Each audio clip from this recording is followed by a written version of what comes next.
Hello,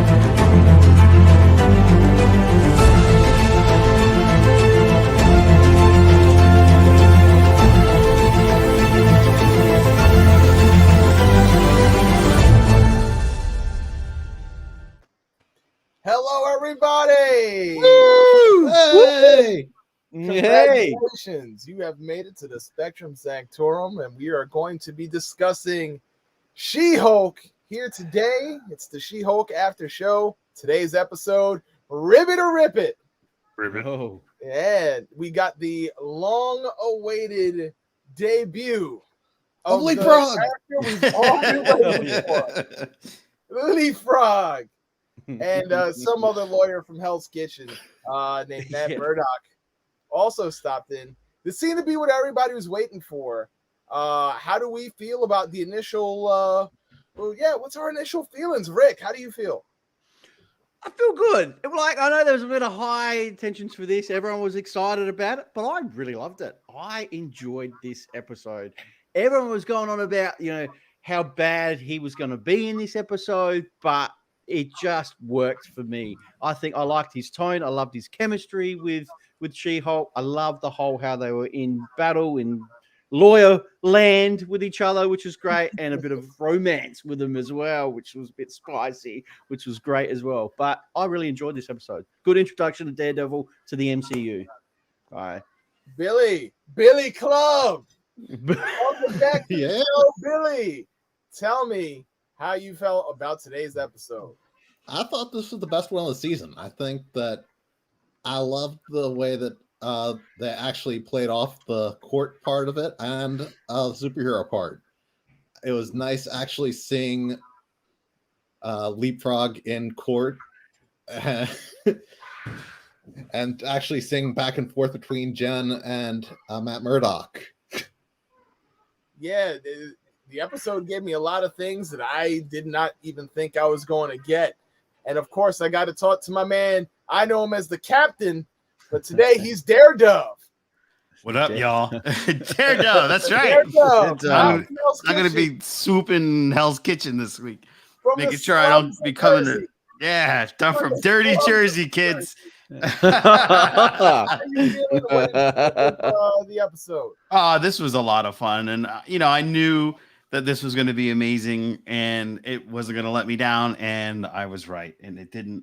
And it had a lot of things that made me laugh a lot loud. And, as my mom called it, we're going to usually wait for later, but it kind of fits. Sex and the She-Hulk. Yes. Yeah. So that's very fitting. And I was here for it. So. Yeah. I mean, today, when I was watching it this morning. And to me, this was everything that I wanted from the show. It was the funniest episode to me. It was arguably the most action-packed episode to me. So this was everything I hoped the show would be. And there's still people mad, but yeah. You can't please everybody. You just can't please it. I was extremely happy. So I guess we should get into our first segment.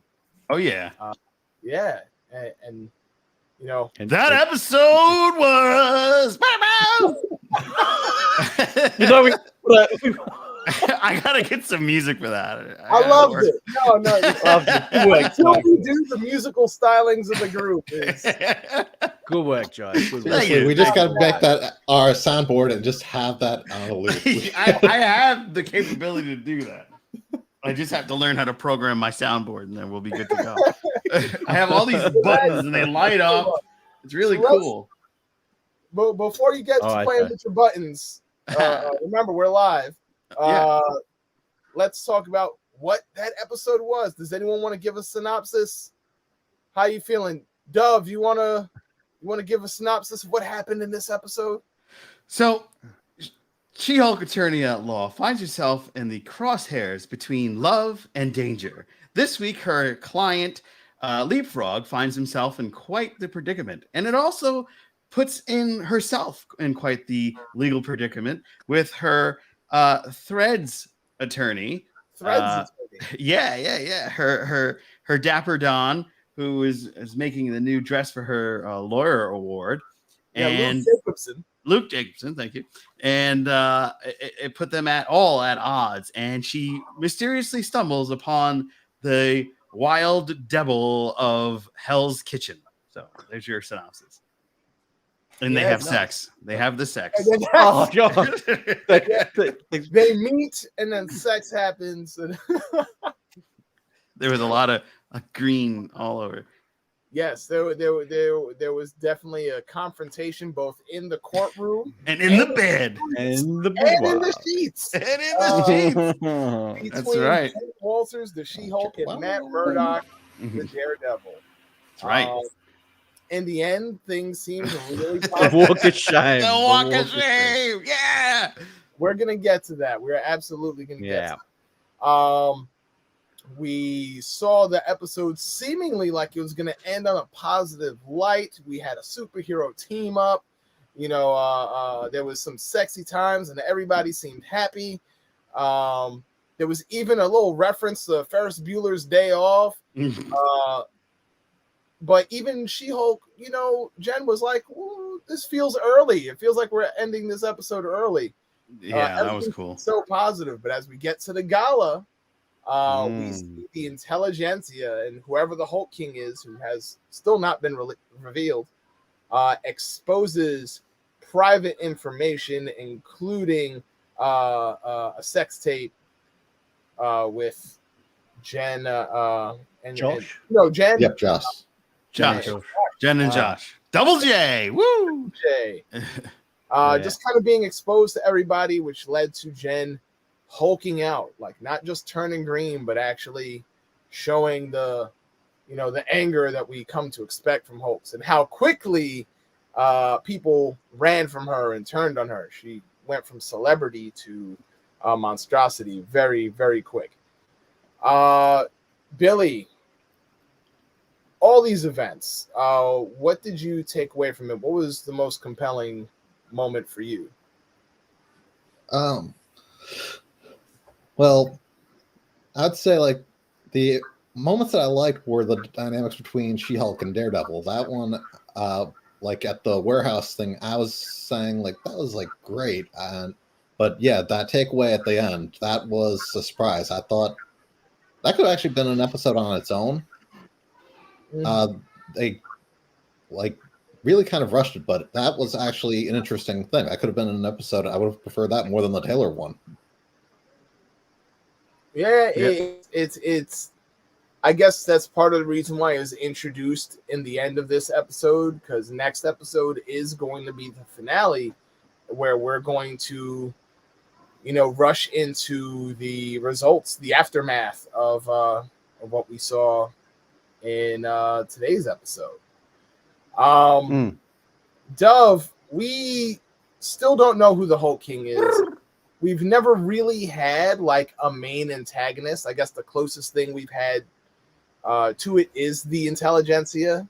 But there hasn't been a major antagonist like throughout the whole series. Like, we've seen Titania show up. We've seen today the Wrecking Crew, Leapfrog. How do you feel about now going into this next episode? Do you feel that now you have some risen stakes? Do you feel excited about next week's episode? I'm excited. We got not only steaks, we got sizzling steaks, baby. I think we're gonna have a lot of fun next week because we've got like that. Rick did not like that at all. Sizzling steaks. So if you guys remember the Sizzler, yes. It's defunct, so I can use a catchphrase. Yeah. But I think there's going to be a lot to unpack next week, because we're going to have probably the first appearance in the MCU anywhere of MODOK, because you can't just have all this hype about intelligentsia without somebody being the mastermind behind it. And I don't think, like we had discussed in a couple episodes last week, I don't think they're going to bring out the leader for this, because he's going to be the main baddie for the new Captain America. Falcon Flying Shield, is that what the nickname is? But He's going to be the villain. I'm making that up. I But believe the next Captain America movie is New World Order. yeah, that one. So he's going to be, the main villain of that. So I think we're going to get to see MODOK. And I'm super hyped for that because that's a Hulk villain I've always enjoyed looking at because it's a giant head with these tiny little hands. So, and it's a lot of fun to look at. And I heard that they're going in a very different direction, but it'll be fun to see what they do. Rick, we've seen the team ups, we've seen references. We're going to talk about those later. And again, we're seeing these risen stakes happening. The tone of She-Hulk has changed dramatically. What did you take away from this episode? It's just that last bit, really, like everyone is talking about how she's broken that fourth wall. And then that last shot of her when she looks down that camera after she's just been surrounded by, damage control. It could go both ways because this show isn't really predictable. So we don't know which way it's going to go. It could go a couple of ways. She could be captured by those guys. She gets locked up. She needs her lawyer friends to help her get out. Maybe they go on that way. I don't know. Or she goes completely full rage Hulk and destroys everything. And then everyone sees her for what she really is, the monster that refers back to the first episode when she was talking with Bruce, how they were saying that, when people see you as the monster, they will never forget you as that. So, yeah. Looking forward to it. We just don't know which way it's going to go, but yeah, we know it's going to be a good episode, but we still don't know. And I've got thoughts about who may be the leader of the intelligentsia. It's a theory. I don't know. But there's a lot of talk, especially in this episode. They were talking about Leapfrog's father. We don't know him by name. We know him by name in the comics, but he's a big, he's a big client of theirs. So, and he's got a lot of money. He could be backing a lot of things. So we might see him, obviously. Mephisto confirmed. No, we might see him in this next episode, or we might see him in upcoming, maybe Daredevil or Echo series as well. So maybe something along those lines, I reckon. Interesting. Just some thoughts. I think what's going to be challenging for She-Hulk next week is I think she's going to be very alone. We've seen the help of her friends. This week we saw Daredevil, but Bruce is not around. Bruce is in a whole nother planet and galaxy, possibly. And Daredevil, I imagine, caught that flight back to New York. Yeah. Yep. So whatever she's going through, she's really going to be on her own. It'll be interesting to see how she goes through that. Since this episode, she wasn't alone. We got to see Daredevil. We got to see them fight, and we got to see them team up, and we got to see a little love connection as well. I want a review of all three. Rick, how did you feel about the fight? How did you feel about their teamwork? Love. How did you feel about the love connection? I loved the fight scene was great. I thought they did that really, really well. It wasn't overly too impactful. It was great. But the one that I really enjoyed the most was the not alleyway. There was a scene where they were all coming there inside the hideout and they were all coming down at the lily down pad. there. Yeah, the lily pad. Yeah. That was a little reference to the Netflix series. But then when Jen crashes down and then, stomps on him, it's just that little relation saying, well, hang on a minute, this is my show. You know what I mean? This is my show. This is not Daredevil, which was really, really cool. And they played that subtle little bit of music from the Netflix show as well, which I thought was a good take. It was just nice to remind everyone that we still pay respect to that Netflix Daredevil show. So I thought that was just a good touch to it.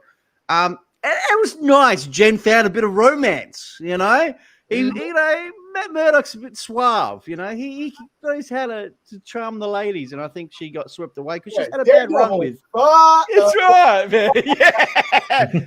Yeah, she's had that bad run with the lovers, I guess. The last one has just Daredevil in the sheets, Matt Murdock in the streets. It's I loved it. I thought it was good. Dove, let me get your. Well. We're done with the juvenile Jesus. finger art. Yeah, I finger paint. Let me get your review. How you feel about the fight, the partnership, and the romance? I think it was fantastic. All of it. The fighting was really cool. I do feel like they tried to kind of capture that ambiance that we got in the Netflix show, and I think they did a pretty decent job because I'm pretty sure it's probably the same people behind the scenes, but nevertheless, the action was great, and it was a nice balance in this episode because a lot of people were probably upset with the show because there wasn't as much action as they would expect in a Marvel property, especially when you have a Hulk attached to it. And this one really changed that. And her jumping out and saying, She-Hulk smash. That was fun. Their relationship outside of the courtroom, because though she may have beaten him physically as the superhero, she couldn't beat him in court. And he does it for free, pro bono. And I thought that was fantastic. Pro bono. No, sorry. I had to, sorry. Yeah. Have to, Joe. No, I didn't. But it was there. I had to. Anyway. And I thought that was very clever, though, the way they handled that situation. And how funny was it that how quickly they realized what an idiot Leapfrog was. I didn't tell you to put jet fuel in the suit. Well, yeah, no, I didn't put jet fuel. Yeah, put jet fuel. And the judge was like, okay, leave. And she was pretty pissed off. And I thought this all meshed together very well. I think it was a great one-off episode for the show that builds into what's going to be the crescendo of next week's big finale, because there's probably going to be a lot going on in one episode. Will we see the intelligentsia be run by MODOK like I'm hoping, or will it be a whole big another thing like it was Blonsky all along, or maybe Wanda? Who knows? It's only Agatha all along. Oh, Agatha, yeah, Agatha all along. So that's my 2 cents. Billy, I need to know what you think of the partnership, and were you happy with Daredevil? Did you get? Yeah, I was happier with Daredevil in this than I was in the Defenders. This was. I think that's fair. Yeah. I mean, Well, fair enough. I liked to see the dynamic between the two. I liked seeing like Daredevil having a sense of humor. It was kind of more like some of the more modern comic books as opposed to like the Frank Miller ones. It's nice getting a little bit of the more of the Mark Waid's and some of the other stuff in there, and just getting Daredevil that can actually have a sense of humor but also still be serious. I love that fight and the lily pad. That was still great. They filmed it cinematically just like they did the Daredevil show, and that's the same director that they've had for most of the episodes of She-Hulk. They did not bring in a guest director. Right.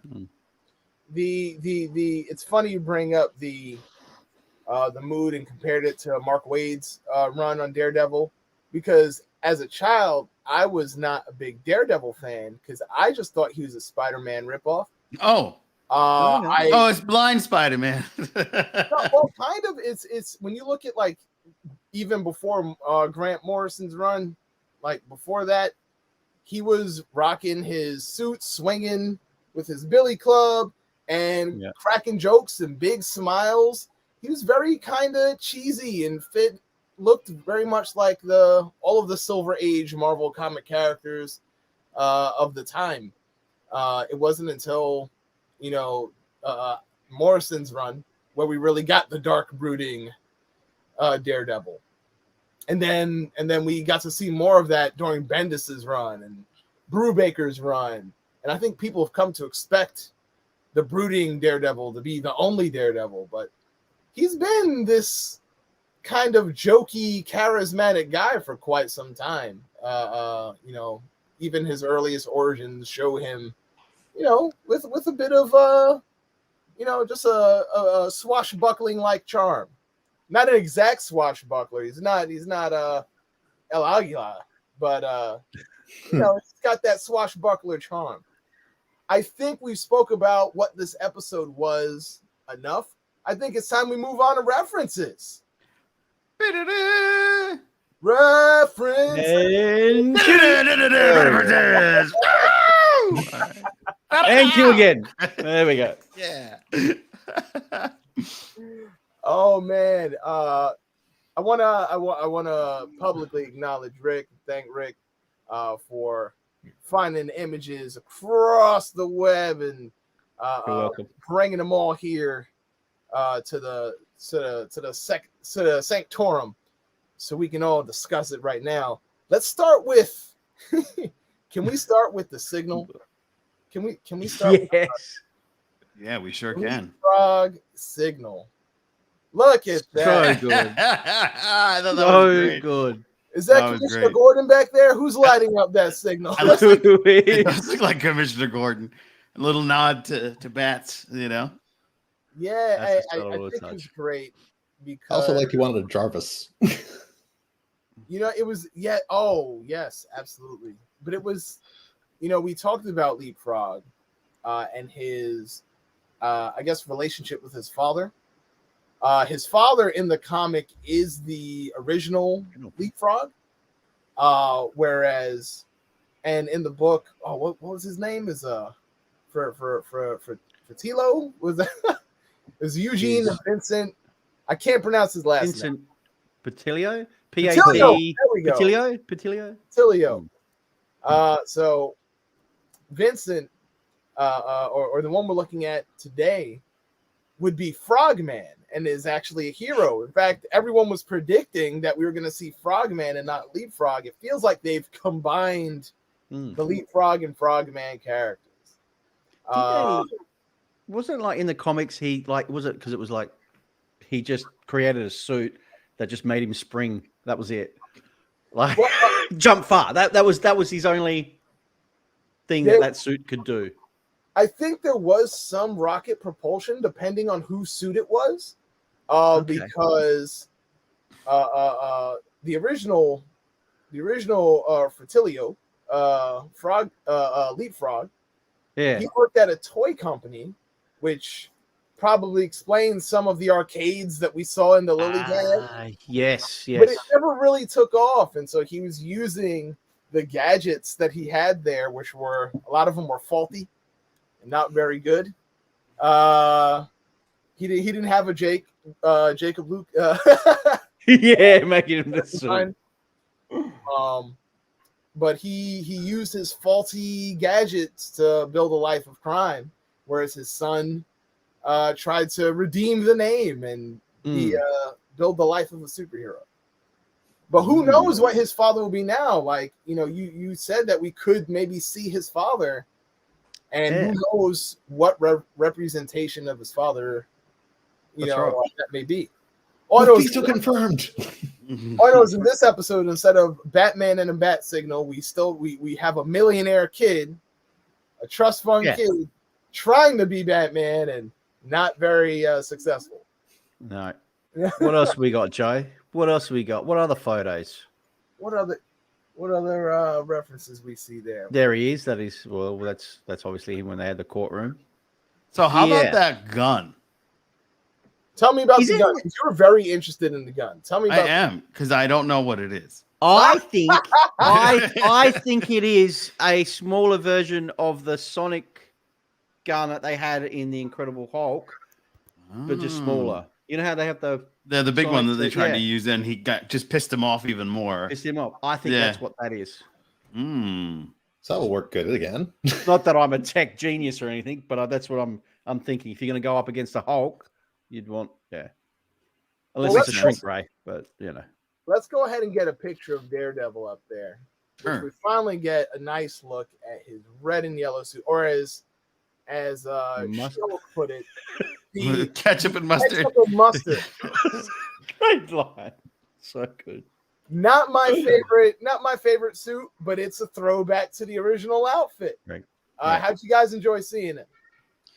I thought it was cool. I actually enjoyed that because one of the Daredevil comic books I used to like was the Tim Seal and Jeff Loeb comic book, Daredevil Yellow. Daredevil Yellow. That was a very good 1964, wasn't it? When we first saw that. Yeah, Yeah. that's when it first Yeah. appeared in the comics. Yeah. So Sips so tea. do you think we'll be seeing this red and yellow suit in Daredevil Reborn? I feel like we'll see it in Reborn. Yeah. Do you think we'll be seeing it for a long time? Do you think he'll be transitioning to the red suit? I don't reckon we'll see the it. red suit from the 90s. Yeah, I'm not I sure reckon if we'll do the see it battle for. armor. I reckon we'll see it for a little bit, and then, you know, we got 18 episodes of that show, so they're gonna see it for a little bit, and then it will progress. It will change, definitely. I can't see them using it all, or who knows? Or who knows when it's set though? Well, who knows when it's set? You know what I mean? How often after this? You know what I mean? Sure, From this enough, show. sure enough. So, yeah. But what about her suit? What about her costume? Yes, I love that costume. Finally, You're right. It's her show. it's her show. Yeah. Did we like it? Obviously, it's not the original Yes. because the original was just a white cloth ripped. But anyway, they couldn't do that one. But No. but no, I kind of dug it. I liked it. I enjoyed seeing that. I enjoyed all of her costume choices. I enjoyed the. I don't have an image, unfortunately, but I enjoyed the outfit she wore at home when doing the reference to Ferris Bueller's Day Off. She was wearing the gray shirt and the gray shorts. You know, she looked good, and her friend shows up behind her like, "Hey, we're getting ready to go to this gala. I saw this weird guy doing the Walk of Shame dressed as the devil," and she was holding up like Wolverine claws, but like spoons and forks. Yeah, I noticed that. That was a good call. Yeah, did I say sporks? I don't think anyone has Sporks, sporks. No, wasn't it? I thought it was makeup brushes. But weren't they for her makeup? Wasn't it like her stuff for her makeup? Yeah. It That's was what I makeup thought. brushes. Makeup equipment? Yeah. I look foolish. All right. We can edit this out, No, right? it was. No, we're live. No, we're live, It was forks and spoons, man. It was Forks and spoons. Forks and Yeah. spoons. I saw it. It was definitely. Yeah, it was. Don't Yeah. correct me. I don't. They were getting ready to eat. Yeah, it was very That's early. right. That's right. Yeah. Let's just go with that. Sure. All right. And so I guess now let's jump into the free for all. There's a few things I want to talk about. Unless anyone else has any references they want to mention. Well, I like that one reference before you head off. Go ahead. They listed almost everything that was an Iron Man suit as things that he wanted for his leapfrog costume. Yes. Oh, that's a good call. Yeah. Yes. Very good. He kidnapped Luke and asked for, what was it, the British AI voice? The British AI voice, Stinger missiles, Yeah. and darts. Look, I haven't seen Paul Bettany in a while. I'm sure he wouldn't mind having his voice used in a leapfrog suit. Or now that he has Marvel money, is he too good for a leapfrog suit? He's probably too good for a leapfrog suit. Yeah. And he's Vision, so he's like, I don't need to do this. Just quickly, did anyone like that little scene with her and Todd, the guy that she went on that? Was that necessary, or you know what I mean? Like she goes in, he goes, "Yeah, I got a Wakanda spear, cost me $1 million." There's a bit of, was that a necessary scene in this? Well, I think he's part of the intelligentsia. I think he's Hulk King. You reckon? The Hulk King. Yeah. Okay. Very interesting. Yeah. See now, like that's interesting because I was about to agree with Rick. I'm not sure what his actual purpose was. I wouldn't be surprised if he was part of the intelligentsia as far as like someone who's on the website and comment boards, etc. I didn't see him as the Hulk King in my mind, but I can absolutely see him as part of the community. So is he just a wannabe Tony Stark? Like he's got money. Yeah. He's got a tech background. Mm-hmm. Like, is he playing that good guy? Or I just can't see him being, the Hulk King. I just don't see that connection of what he's I think he got the spear Very from cool. Claw, so that's why I think that's like one of the things that ties into intelligentsia. I mean, who else was stealing from Wakanda? It's not only that. I'm not sure how much success Killmonger had before he met his untimely demise, but he was getting ready to sell some weaponry himself. So I don't know how much of this. Yeah, there's the Wakanda spear. Yeah, I don't know with that whole scene. Or was it just showing that those items are still on the black market? You could still buy them. You know what I mean? We had that already in previous shows. You know, it was in Falcon and Winter Soldier. They had it. Yeah. Was it that one? Yeah. So is that? I don't know. It was just. It's got to be something. I'm thinking on it, but it's just something. No, I was in the crowd at the gala before the She-Hulk video played. Mm-hmm. Like it did look like he might have been the guy in the mask. Yeah. That's so why I take a blood. I feel like they constantly bring him in to let us know that he is going to matter later on. Yeah. Again, I don't necessarily see him as the Hulk King, but I can absolutely see him as a part of the intelligentsia in general. Yeah. So, like Joe, you think he's Mephisto? But I agree with you. Confirmed. No, stop. But I agree with you, Rick. I feel like it was oddly placed. It didn't necessarily flow well. So his being there, if it served any sort of purpose, it probably had to tease what he's doing in the future, because didn't really do much in the episode. Yeah, I agree. Well, he's he's something. He's someone. He's somebody. All right, are we ready? Yeah, I'm ready. Free for all. Let's go. We're free. Free for all. All right, so here's where we find our friends in the comics and say hello to our friends, including my own mother. Hi, Mom. She has arrived. Hello. Brandon is right. You can't please everyone. Screw the haters. Spectrum Sanctorum knows best. That's right. We know best. And then you all forgot about the designer Queer Eye for the She-Hulk. Okay. Daredevil was fantastic. You guys talk about how Daredevil is so serious. Sex with the She-Hulk will make anyone smile. You know, unless you death by snoo snoo. Matt Bamba Langa, what's up, buddy? Matt gave Shulky the special mustard. Oh no! Salute, fellas. Mustard. No, he got this. But she got the special mustard. Skeet. You realize that Jessica is a crap lawyer. His lawyer would discover that Leaker would put rocket fuel in his boots and tried to settle out of court. Don't say that, Mama. She's doing her best. She's doing her best. A lousy client. Yeah, She-Hulk. Robert Morra, what's up? I'd say she's doing pretty good. Yeah, she does get around. Yeah. Hey, they all get around. Murdoch, I mean, she's stepping up a little bit. She at least went out with him for like over 2 nights, and there's no fries. We know. I mean, that's a plus. We talking about the special mustard. We're talking about sex and the She-Hulk. So let's get serious about this. Okay. There's been a little bit of backlash about just sex in general in She-Hulk. I'm not sure if it's so much because it's Marvel, but that this is it's on Disney Plus.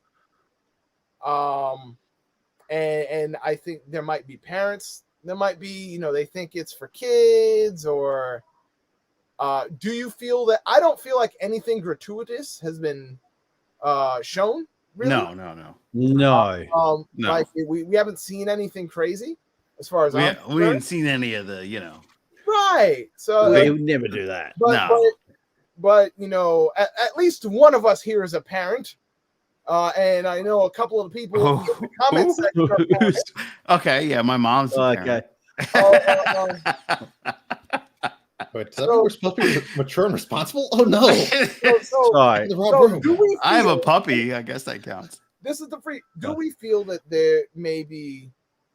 Is there no place for sexual relations in the Marvel universe? Is there? I mean, it's always implied that Peter Parker's parking. I mean, It's always been there, though. Across Yeah. it's always been there in the comics. It's always been there. But how do you display it? How do you, you know, um, I mean, when you think about They could Deadpool, just- and Deadpool's coming to Disney, and it led to Disney Plus having you got to put in Look an how much- adult code now if you Yeah. want to watch Disney Plus. Same Yeah. thing with Eternals.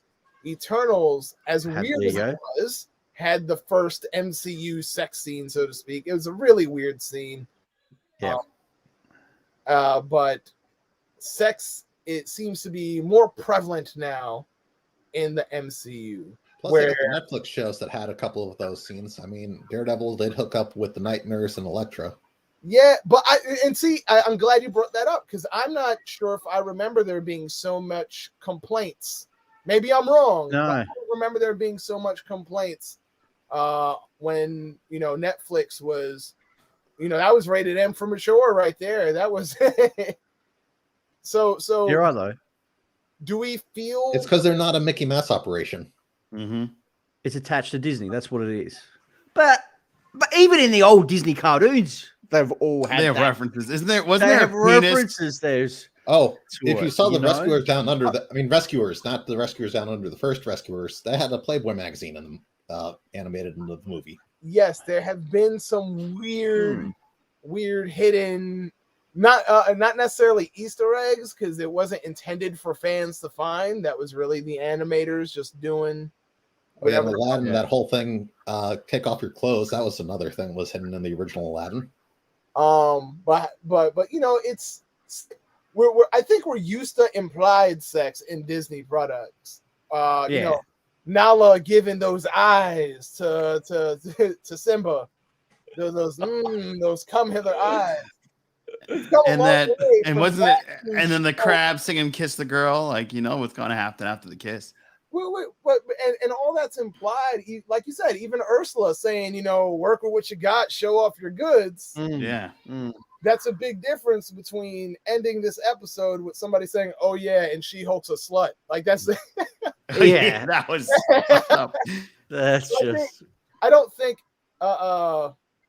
Personally, I'm fine with it. Like I read comics, there's sex in the comics, and I think sex is just part of life in general. You can't run away from it. I thought everything was rather tasteful, though. I didn't think anything was super crazy. So I don't, and I think being sex positive is a good thing. The show has been very sex positive, and the country and everywhere around the world, because we are international. But there are some conservative areas that just don't like sex on the programming. So when they see Megan Thee Stallion twerking, it's they oh my god, everybody's Yeah. So I just want to know if any of you guys share some of those feelings. It seems like we're all on the same page, though. Yeah. All right. no. Be okay. No, I mean, and you're right though. You look at the whole sex scene in Deadpool, the first one. They went through the whole calendar, the whole, you know what I mean, the whole seasons. Oh yeah, and Happy Like, Women's it's Day. just- yeah, that's what I mean. You're like, if you're gonna do that show, they're gonna have to do it from day dot if they're doing Disney. Excuse my two nieces yelling and screaming in the background, guys, if you can hear them. But yeah, it's just one of those things, and it's always going to be around. And like you said, I think they tastefully did it well. We didn't see it; we just saw their feet. That's really what we saw, and the costumes on the floor. Hey, Big for deal. some people, You know what I mean? seeing the feet, that's enough. Now, how is that? You know what I mean? Why? Yeah. Well, Oh, pay big bucks unfortunately, for that. There's a lot of stuff on the internet that we do not discuss, and that is one of the creepier things.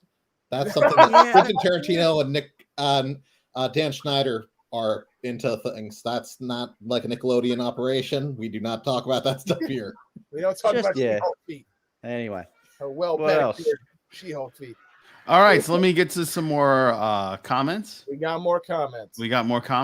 Bamba, my man says, kind of weird. She never heard of DD though. DD. Well, he Yeah. was an Avenger. He Yeah, I he's guess she only knows the big. vigilante that operates in only one part of New York. Yeah. So it's I get that. I hear what you're saying, and I'm sure a lot of fans were probably like, "What? Daredevil? You never heard of him?" But he wasn't he wasn't internationally recognized, I guess. Yeah. Yeah. The MCU frog suit had kick-ass vibes. Yeah, It green did. Yes. Yeah, that's a Yes. very good one, Bambo. Yeah, Yeah. it Yes. really did have that look.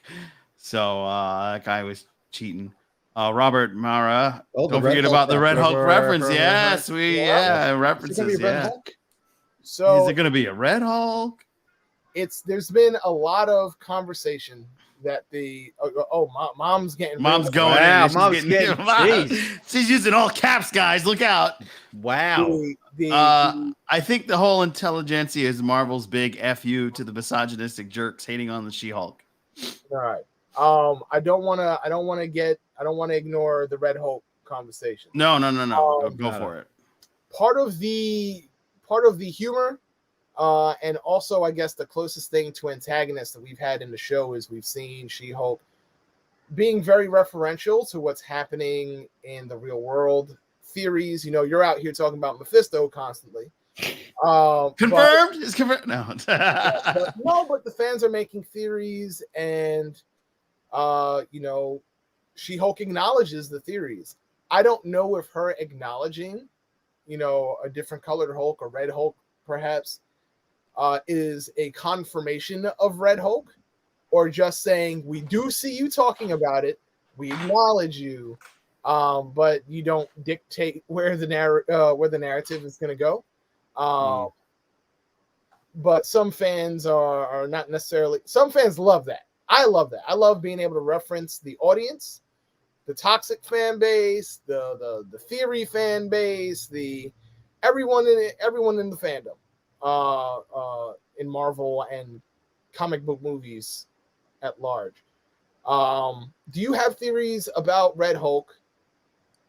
Who you think is going to be? Last week we referenced that Harrison Ford might be up for the role of Thunderbolt Ross. But that's just a rumor. Nothing's been confirmed. No. What do you feel about the possibility of Red Hulk coming back? And what do you think about the references that She-Hulk makes to and about her audience? Joe, why don't you start?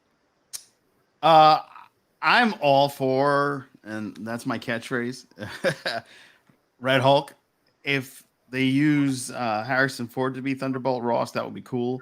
But if not, I think it would be a disservice to America not to include Stephen Lang on that list. You may remember him from Avatar. He played the bad guy, the human bad guy. Yeah. The military bad guy. I think he would be fantastic in the role, and I think that would be a good. If not him, at least we got him. He said Stephen Lang, and I was like, Ant-Man? It's like no, another guy. What about Kevin Costner?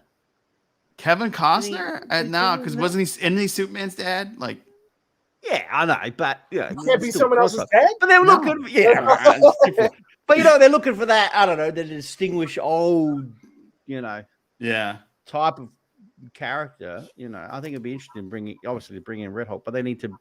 Whoever's going to be that character, has to give a good representation to it. And then, I mean, Harrison Ford is great. Don't get me wrong, he's great. But I mean, who else would play it? So Stephen Lang would be great. No. Sam Elliott. He played him in 2003's Hulk. Wait, who? Denzel. Sam Elliott. Sam Elliott, that one, He's been Ross. Sam Elliott, he's that's got a good that. one. Yeah, throw out the angle. Oh, but then he was in, Ghost Rider, and we can't, Oh he's do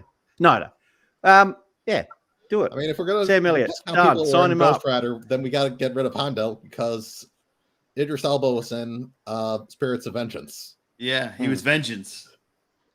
So, Billy, let me ask you something, because we were talking about the self-referential humor and addressing the audience and just acknowledging everything around the property. Another reference in that same scene was She-Hulk referring to fridging. Yes. It's like, how did you feel about that being referenced? What did you think about it, and how it relates to being a superhero protagonist. I thought it was an interesting reference because, like, that's a term that Gail Simone had coined online before she became a comic book writer. She wrote an article about that and brought concept to a lot of the things. It was a Green Lantern tie-in.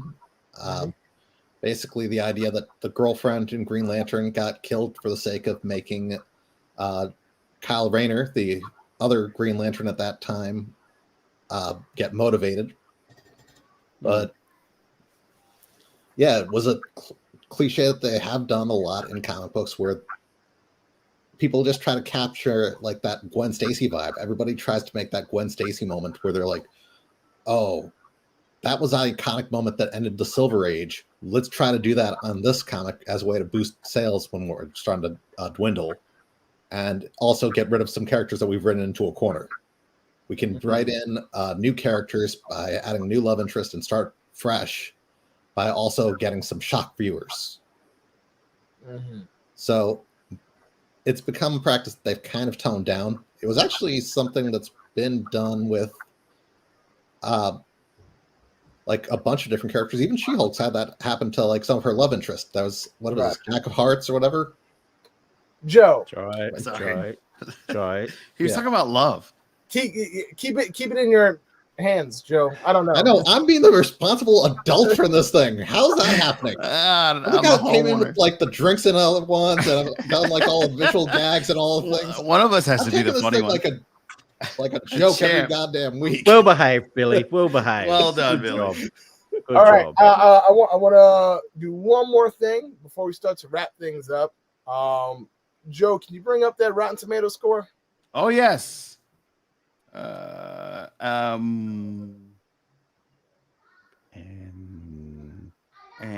it is here. There it is. There we go. 87%. She-Hulk joins the list of our best shows of 2022. Best shows of 2022. Yes. Right. Now this is not everyone's going to agree clearly, but most critics seem to be giving the thumbs up to the show. So, Rick, I want you to start me off. Did that surprise you seeing the score? Do you agree with the score? I mean, I don't need to ask that question. I don't really positive. Yeah. But look, did it surprise you at least to see the recommendation? Because I feel like sometimes the negativity is louder than the positivity.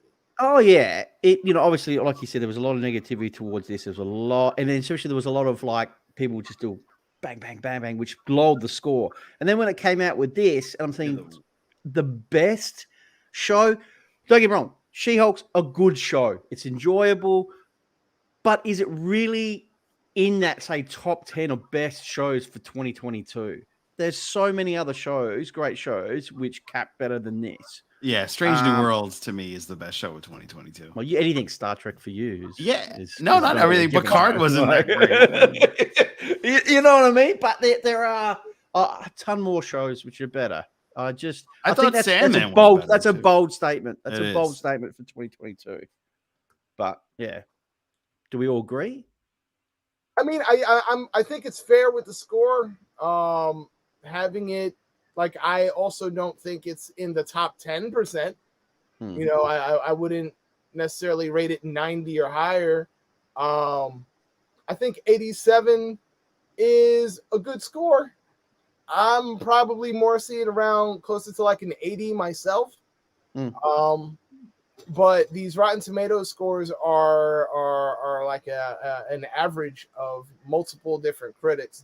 So I'm sure there's people who did rank lower and others who ranked even higher. And I might be a little surprised, but I'm not that surprised because I think it's a good show. Yeah. My only criticism so far, I think I've maybe given 2 negative criticisms, where I said that sometimes I wish it was funnier, and there was other times when I wish that the tone was a little more serious.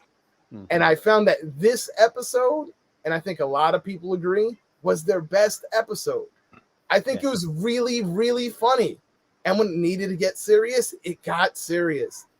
And if it was like this the whole time, I would be absolutely putting it towards the 90 not saying absolutely 90 because we're talking hypotheticals now, but like I'd absolutely see myself putting it at like such a high place.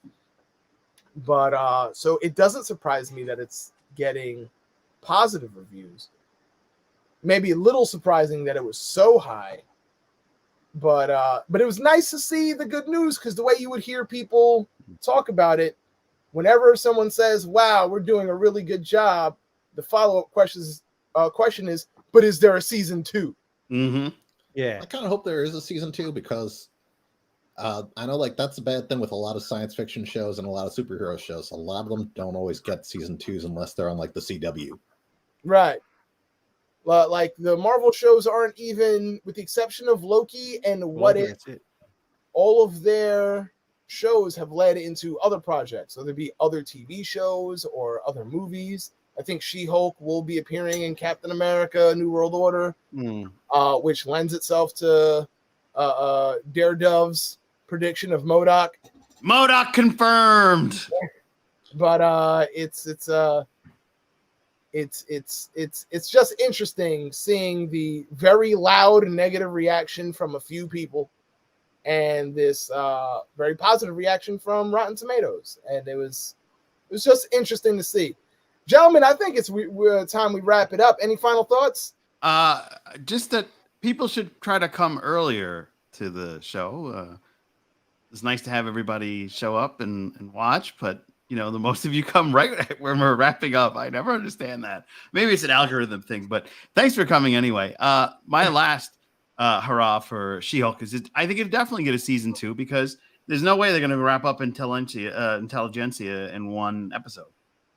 I think that's impossible. Okay, that is interesting. I never planned for a season 2, but it would be cool if we got one.